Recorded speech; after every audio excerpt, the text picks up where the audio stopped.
مومنو، جب تک تم ان چیزوں میں سے جو تمہیں عزیز ہیں راہ خدا میں صرف نہ کرو گے کبھی نیکی حاصل نہیں کر سکو گے، اور جو چیز تم صرف کرو گے خدا اس کو جانتا ہے۔ بنی اسرائیل کے لیے تورات کے نازل ہونے سے پہلے کھانے کی تمام چیزیں حلال تھیں بجز ان کے جو یعقوب نے خود اپنے اوپر حرام کر لی تھیں۔ کہہ دو کہ اگر سچے ہو تو تورات لاؤ اور اسے پڑھو، یعنی دلیل پیش کرو۔ جو اس کے بعد بھی خدا پر جھوٹے افطرا کریں تو ایسے لوگ ہی بے انصاف ہیں۔ کہہ دو کہ خدا نے سچ فرما دیا ہے، پس دین ابراہیم کی پیروی کرو، جو سب سے بے تعلق ہو کر ایک خدا کے ہو رہے تھے اور مشرکوں سے نہ تھے۔ پہلا گھر جو لوگوں کے عبادت کے لیے مقرر کیا گیا تھا وہی ہے جو مکے میں ہے، بابرکت اور جہاں کے لیے موجب ہدایت۔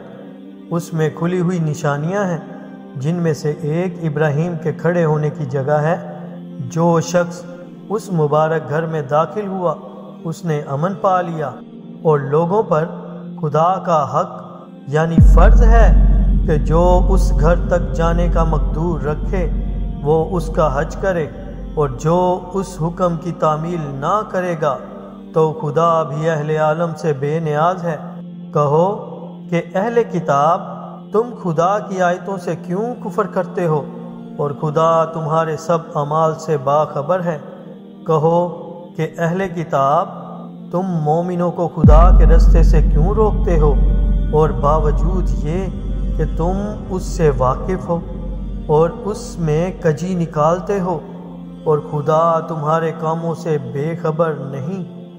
مومنوں، اگر تم اہل کتاب کے کسی فریق کا کہا مان لو گے تو وہ تمہیں ایمان لانے کے بعد کافر بنا دیں گے، اور تم کیوں کر کفر کرو گے جبکہ تم کو خدا کی آیتیں پڑھ پڑھ کر سنائی جاتی ہیں، اور تم میں اس کے پیغمبر موجود ہیں، اور جس نے خدا کی ہدایت کی رسی کو مضبوط پکڑ لیا وہ سیدھے رستے لگ گیا۔